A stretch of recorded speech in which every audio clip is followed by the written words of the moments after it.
حضرت عمر جب نعرہ لگاتے نا تو کیسے کس طرح کانپتے. سفیر آتے روم کے ملنے کے لیے تو کہتے جاؤ عمر نفل پڑھ رہے ہیں, ٹائم کوئی نہیں. ایک دن اندر میٹنگ ہو رہی تھی, حضرت عمر میٹنگ میں بیٹھے تھے. آپ کے بیٹے ملنے آئے عبداللہ ابن عمر. ابا جی اندر آ جاؤ. فرمایا دروازے پہ کھڑا ہو, میں ضروری بات کر رہا ہوں, اندر نہ آنا. جناب عبداللہ ابن عمر کہتے ہیں میں دروازے پہ کھڑا ہو گیا. تھوڑی دیر گزری تو امام حسین بھی آ گئے. ایک حدیث میں ایک روایت میں امام حسن کا لفظ بھی ہے. امام حسین آئے, آ کے عبداللہ ابن عمر سے کہنے لگے عمر فاروق اندر ہے؟ تو کہا وہ اندر تو ہے. تو کہا آپ کیوں دروازے پہ کھڑے؟ کہنے لگے ابا جی نے کہا ہے یہاں انتظار کرو, میں کوئی ضروری بات کر رہا ہوں. لیکن شہزادے میرے لیے کہا ہے, میرے لیے آپ جانا چاہیں تو چلے جائیں. امام حسین کہنے لگے امیر المومنین پہ بات کر رہے ہوں گے, میں ظہر کے وقت مسجد میں مل لوں گا. ظہر کا ٹائم آئے گا نا تو میں مسجد میں مل لوں گا. یہ کہہ کے چلے گئے. حضرت عمر باہر آئے تو حضرت عبداللہ ابن عمر سے کہا کہ کوئی آیا تو نہیں؟ عرض کی حضور حسین ابن علی آئے. حسین ابن علی. تو کہا اندر کیوں نہیں بھیجا؟ کہا میں نے کہا تھا بے شک چلے جائیں, لیکن وہ کہہ رہے تھے کہ میں ظہر کے وقت مسجد میں مل لوں گا. تو سیدنا عمر فاروق فرمانے لگے عبداللہ تجھے تیری مار ہوئے, حسین کو کیوں واپس بھیجا؟ پھر عمر دنیا داروں کے سامنے ڈٹنا, کھڑا ہونا عمر پہ ختم ہے, لیکن جو اندر کی بات ہے نا روح کی, جو عقیدت کی بات ہے, جو وفا کا رشتہ ہے, اس کو کون سمجھے؟ یہ جو روح کی مجبوریاں ہیں, یہ جو وفا کی مجبوریاں ہیں, اسے لوگ کیا سمجھیں؟ انہیں کیا پتا کہ مرشد کے بیٹے کے پیر جوڑنے میں حسن کیا ہوتا ہے. انہیں کیا پتا کہ جب استاد کا بیٹا گھر میں آتا ہے تو دل کرتا ہے مکان بیچ کے اسے دے دیں, اس کے باپ کی نیکیاں بڑی ہیں. جناب عمر فاروق دوڑے گئے, امام حسین کے دروازے پہ دستک دی. امام حسین باہر رکھا, شہزادے یار ملنے آئے تھے, بغیر ملے کیوں آ گئے؟ عرض کی کہ آپ مصروف تھے, آپ کے اپنے بیٹے بھی دروازے پہ کھڑے تھے تو میں واپس آ گیا. امام حسین کہتے ہیں عمر جذبات میں آ گیا, سر سے پگڑی گر گئی. کہنے لگے حسین میرے بیٹے کا اور حسین کا کیا مقابلہ؟ کیا اس کی ماں کا نام فاطمہ الزہرا ہے؟ کیا اس کی نانی کا نام خدیجہ الکبریٰ ہے؟ کیا اس کے نانے کا نام محمد مصطفیٰ ہے؟ اور پھر سر سے پکڑی اتری تھی, اپنے بال زور سے پکڑ لیے. کہنے لگے حسین میں نا مکے میں اونٹ چرایا کرتا تھا اور ڈنڈوں سے مار کھاتا تھا اپنے باپ سے. یہ جو آج ساری دنیا میں عمر کے نعرے لگتے ہیں یہ تیرے نانے کا صدقہ ہے. شہزادے میری وفا اور میری وفا میں جب تیرا دل کرے نا تو دوڑ کے آ جایا کر. عمر تو ایک دن امام حسین نے آ کے نا جناب فاروق اعظم سے کہا, خطبہ دے رہے ہیں, بچوں کی تبھی شروع پتہ نہیں کیا بات آئی امام حسین کے دل میں. کہنے لگے عمر نیچے اترو, یہ میرے نانا کا ممبر ہے. تو حضرت سیدنا عمر سنو, کبھی میرا بھی بچہ آ جائے تو میں کہتا ہوں اس کو پکڑو یار, بچوں کو تو نہیں نا جمعوں میں مطلب ذکر کیا جائے, اترنا میرے نانے کا ممبر ہے.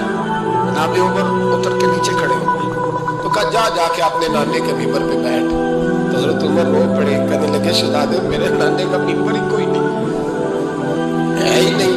یہ ممبر یہ مصلی یہ تیرے نانے کی شان ہے, میرے نانے کا کوئی ممبر نہیں, تیرے ہی نانے کا ممبر ہے. تھوڑی دیر کھڑے رہے تو امام حسین کہنے لگے اچھا کوئی نہیں آپ کے نانے کا ممبر کا نہیں, کا چلو پھر میرے نانے کے ممبر پہ بیٹھ جاؤ, چلو خیر ہے, کوئی نہیں آپ کے نانے کا, کہ نہیں, تو کہا کوئی نہیں پھر میرے نانے کے. جب حضرت عمر بیٹھے تو بڑا شاندار جملہ کہا, فرمانے لگے میں ممبر پر مرضی سے نہیں بیٹھا تھا, مجھے ابو بکر نے بٹھایا تھا, اور پھر حسین کے کہنے پہ میں اترا ہوں, اب مجھے حسین نے بٹھایا ہے. اب کسی کی جرأت ہے تو عمر کو اتار کے دکھائے, اب میں حسین کا تیری نسل پاک میں. یار کتنی بے شرمی کی بات ہے, لوگ امام حسین کو باغی کہیں. تو حضرت امام اعظم ایک باغ میں بیٹھے تھے, شاگرد ساتھ تھے, تو کتابیں بکھری ہوئی تھی, کچھ لکھا جا رہا تھا, بکھری ہوئی تھی کتابیں. امام محمد بھی بیٹھے تھے, امام ابو یوسف, کئی اور شاگرد بیٹھے تھے. تو جب لکھتے ہیں نا یہ لوگ تو حوالوں کی تلاش ہوتی ہے, کتابیں بکھری ہیں, صفحے بکھرے. बच्चे गेंद के साथ खेल रहे थे, तो गेंद अचानक बाग में आई, तो एक छोटा सा बच्चा गेंद लेने आया, तो इमाम आजम उठ के खड़े हो गए। वो बच्चा गेंद लेके चला गया, किताबें सारी फिर बिखर गई, जो गोद में रखी हुई थी वो भी नीचे गिर गई, सफ़े भी गिर गए। थोड़ी देर के बाद वो बच्चा चला गया, इमाम साहब बैठ गए, फिर आया, गेंद गिरी आके बाग में, फिर बच्चा लेने आया, वही बच्चा, इमाम साहब फिर खड़े हो गए। वो कई बार आया, जितनी बार आया खड़े हो गए।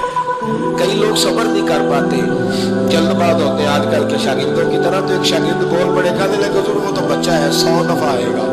अब 100 दफा खड़े हो गए। फरमाया तू 100 की बात करता है, ये 1000 दफा भी आया तो मैं खड़ा हूँ।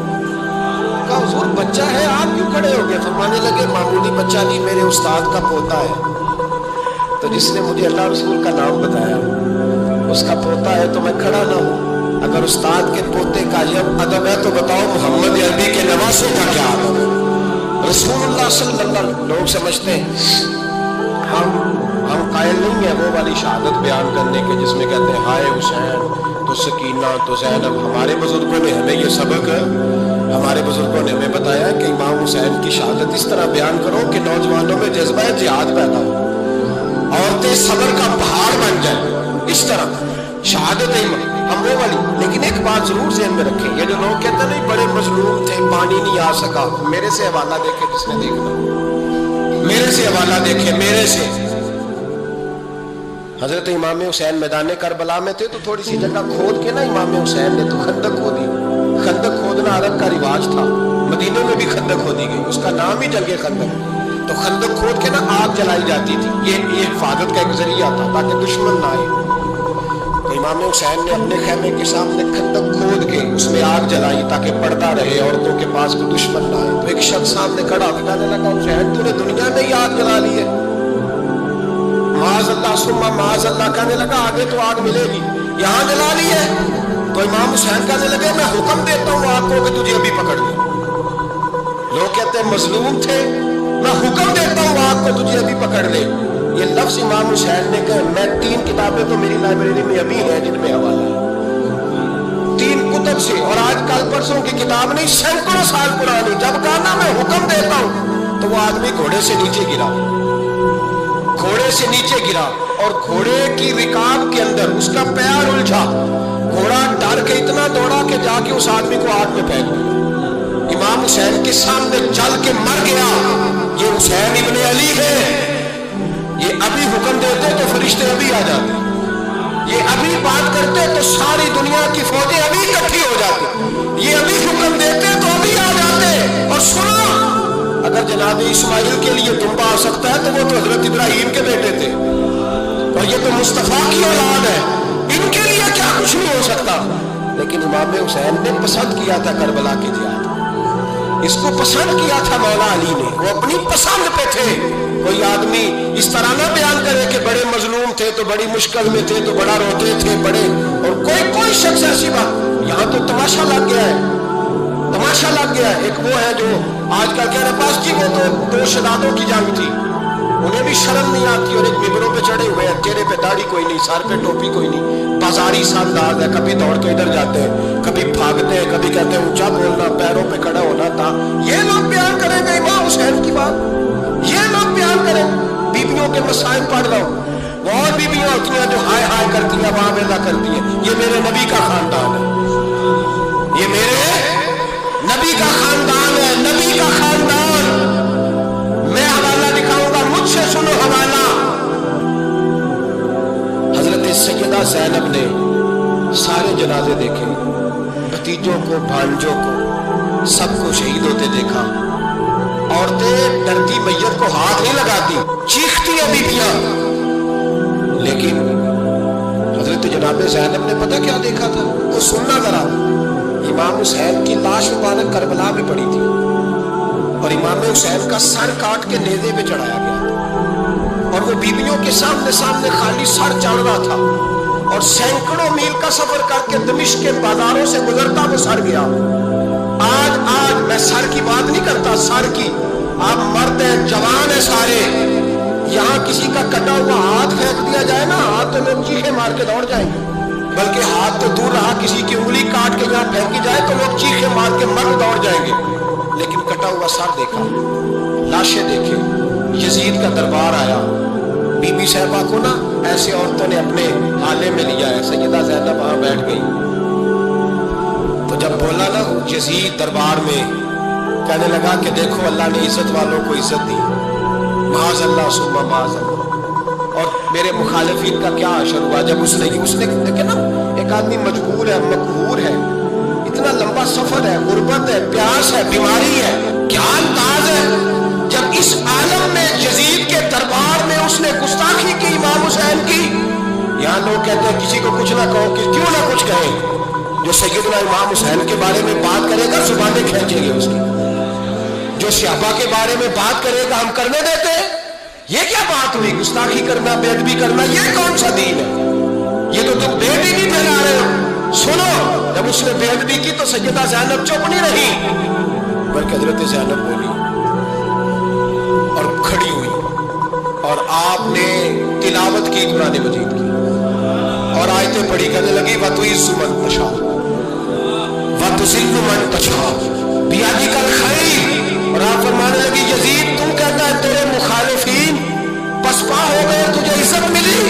आप फरमाने लगे ये तेरा दरबार है ना, ये तेरा सजा हुआ है ना, तेरा इस वक्त डंडा चलता है ना। फरमाने लगी चंद साल ठहर जा, तेरे ऊपर लोग लानतें बरसाएंगे। और फरमाया जब जुमे पढ़े जाएंगे तो लोग मेरे हुसैन के नाम के खुतबे पढ़ेंगे। फरमाया आज ये तेरा दरबार है ना। हजरत नौमान बिन बशीर सहाबी रसूल थे, वो कहते हैं मेरे करीब एक नाबीना सहाबी बैठा था, सुनो सुनो हवाला मैं दिखाऊंगा। कहने लगे मेरे करीब उस वक्त यजीद के दरबार में एक नाबीना सहाबी बैठे थे। जब बीबी ज़ैनब ने ये बात की ना, तो वो नाबीना सहाबी मेरा हाथ पकड़ के कहने लगे नौमान अली आ गए, ये तो अली की आवाज है, अली आ गए। जिब्रील अली बोल रहे हो जैसे, हिकमत के कहर रोल रहे हो जैसे, दरबार दमिश्क में वो ज़ैनब का खिताब मिंबर पे अली बोल रहे हो जैसे। कहने लगे अली आ गए, अली, ये तो अली की आवाज है। जनाब नौमान बिन बशीर कहने लगे नहीं, अली जब बोलते थे तो बड़ा रंग होता था, अभी तो ज़ैनब खुल के बोल ही नहीं रही, अभी तो ज़ैनब सताई हुई है, अभी तो ज़ैनब जख्म खा के आई है, अभी तो ज़ैनब प्यासी है। काश ज़ैनब तरोताजा होती तो ज़ैनब खुतबा पढ़ती तो अली की तरह गरजदार आवाज निकलती। यजीद के महल कांपते, जिब्रील अमी बोल रहे हो जैसे, हिकमत के गोहर रोल रहे हो जैसे, दरबार दमिश्क में बीबी ज़ैनब का खिताब मिंबर पे अली बोल रहे हो जैसे। वो मिस्कीनों की तरह मिन्नतें नहीं कर रहे थे, हाय पानी उनका मिजाज ही नहीं था, बल्कि वो दलेर लोग थे, दलेर, और पर मौका पर महल बोलते थे। यजीद आया दरबार में, जब ये सारा काफिला वहां पहुंचा तो यजीद दरबार में आया, और जब वो दरबार में आया तो बादशाह का तरीका है, गाड़ियां, अब हमारे बादशाहों ने रूटर वाली गाड़ियां रखी हुई, वो यूं यूं चलती है, शोर होता है पीछे। ये उस जमाने में कहा जाता था बा दब्बा मुलादा होशियार, पीछे हट जाओ पीछे हट जाओ, नारे लगने लगे। तो यजीद का एक नाखलफ बेटा इमाम ज़ैनुल आबिदीन से कहने लगा तेरा बाप कहाँ है, देख ये मेरे बाप दादा किनारे, देख मेरे बाप किनारे, तेरे किनारे।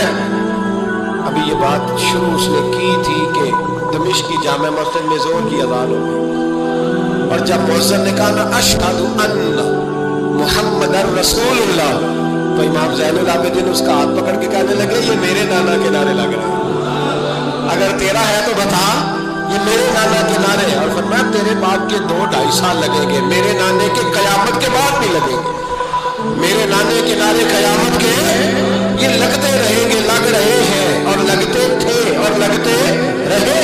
मेरे भाई याद रखो, दलेरी हिम्मत, पहली बात है उसे प्यार करना, दूसरा इनकी हिम्मत, इनका मकाम दलेरी करना है, इनका काम हिम्मत करना है, इनका काम डट जाना है, कमजोरी दिखाना अहले बैत का तरीका। हजरत अब्बास के बाजुओं में दर्द होती, जनाब ज़ैनब फिर परेशान होती है कि हम तो इस बेहयाई के खिलाफ लड़े और उम्मत अभी ये गंद कर रही। जो चौकों में खड़ा होता है ना, औरतों को ताड़ता है, वो यजीद के तरीके पे अमल करता है। ये दलाइल है, आप सोच लें, अंदाजा कर लें कि हमने किस जमात में खड़े होना है। इसलिए गंद सारा निकालें, इमाम हुसैन का एक पैगाम आज अपनाना बड़ा जरूरी है। इमाम हुसैन ने सर सजदे में कटाया और कुरान की तिलावत नेज़े की नोक पर भी जारी रही है। इसलिए आज कम से कम 10 नफल इमाम हुसैन की सुन्नत समझ के जरूर पढ़ेंगे इंशाअल्लाह। जिन्होंने रोजा रखा है बड़ा अच्छा किया है, चलो जो नहीं रख सके फिर भी नफलिया है, फर्ज नहीं। कम से कम 3 दफा सूरत यासीन की तिलावत आज जरूरी है इमाम हुसैन के लिए। करेंगे इंशाअल्लाह ताला। अगर वो नेज़े की नोक पे पढ़ सकते हैं तो आप उनकी खातर भी तो पढ़ ही सकते हैं ना। तो बहुत जरूरी काम आज नफल पढ़ना है और बहुत जरूरी काम आज कुरान पाक की तिलावत करना। करेंगे इंशाअल्लाह ताला।